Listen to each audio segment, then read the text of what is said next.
Today I have a simple little floral card that we're going to make together. It's wet into wet technique, very loose, which is exactly what I love to paint, and you're going to have fun. Come join me. Okay, to get started, we're just using our 3/4 inch flat brush, which is Princeton Velvet Touch, and a number 6 round brush from Princeton Heritage. And make sure you have 140-pound watercolor paper. This is just student grade Canson, which isn't the best paper, but it's just something quick and fun to play around with. I feel like if we're making a greeting card, it is kind of nice to use up student grade paper. You know, it's not something we're going to make a professional painting with, so this is just for fun. I will give you the colors as I go along here, but feel free to use whatever colors you have. I did add a little bit of water onto the paper first, just to get that wet into wet technique and beautiful bleeds that you'll see as we just dab in some color. This is cadmium red, and I'm just thinking about the shapes of flowers. They're these little blob type shapes, and I just dab in some color. And make sure you have a paper towel. Paper towels are important with watercolor. You want to be able to dry off excess water that you grab onto your brush. Now this is yellow ochre, and I'm just dabbing in these little tiny flower shapes that are just those little filler flowers that you might see in an arrangement. Now, of course, this is not realistic painting. This is just for fun. So I might make up names to flowers that aren't real, and or even colors, you know, that might not exist in real life, but in my painting it exists. Okay, now I'm grabbing some quinacridone magenta and just dabbing it into the cadmium red to give it just a nice pop of pink that goes right along with that.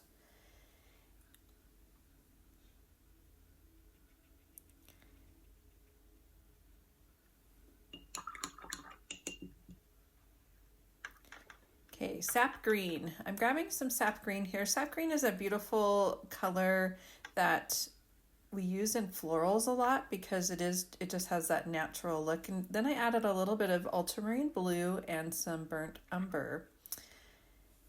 You can see my burnt umber slides around in my palette a little bit. It's just because the paint sometimes does not like to stick to my plastic palette.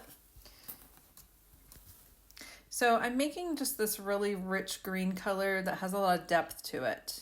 And I want to let these flowers pop out a little bit, so it's a nice contrast between the darkness of the green-blue color against yellow ochre, and then you have the oranges and pinks there.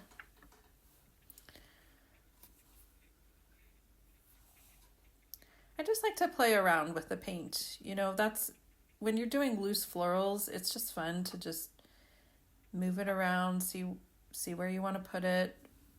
It's almost abstract-like, and I think that's what's fun about it. You'll see me add some little stem type wispy flicks with my brush. And that's just to show that these flowers do connect to a stem.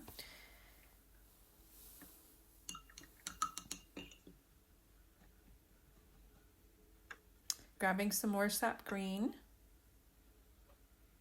And I'm actually going to create a green vase. I thought that color would just go well with what we have. Now this is where I grab my flat brush, and think about your brush as, especially when you're doing loose painting or really any painting, what shapes are you making with your brush? What shapes are you trying to achieve? A vase that I have here is tall and slender, so it makes the most sense to use, you know, that length of the brush to just pull down into a nice vertical vase.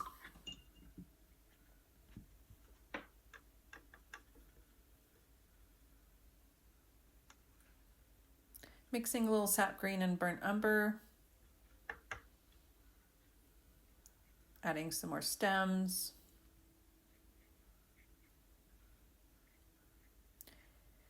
The vase is still wet, so it is fun to just drag down some stems, and it will look kind of fuzzy, but that's what's nice about wet into wet technique. It's just using the water and the paint to just kind of bleed and see where the water and paint flow together.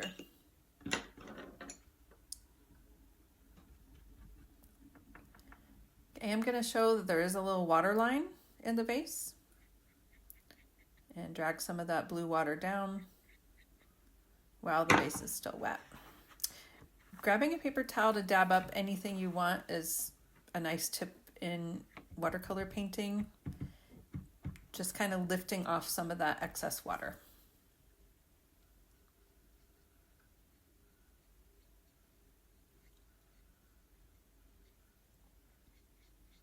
These would make cute little birthday cards or sympathy cards, really just anything.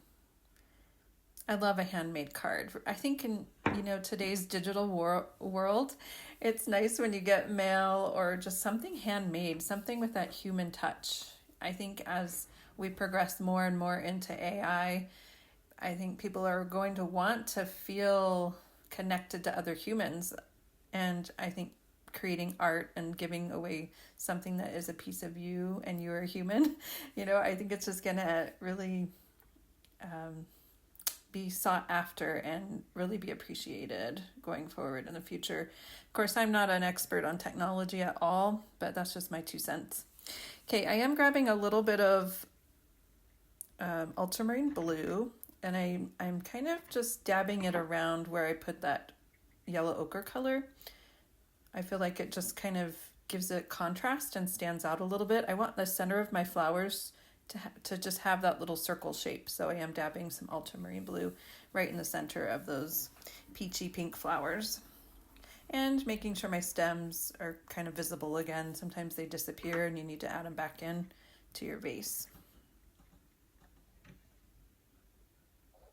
So there you have it. Now I'm just going to do a little bit of background instead of just a stark white card. I'm going to make sure that this has just a little bit of color, and this is not wet into wet. This is just watered down paint. So here you could just grab any colors that you've been using from the flowers that we've been creating.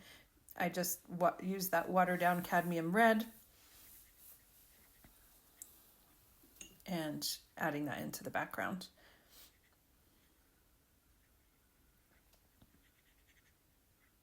Backgrounds are really fun. I feel like it does just add that next level element. And here I'm doing a little bit of sap green.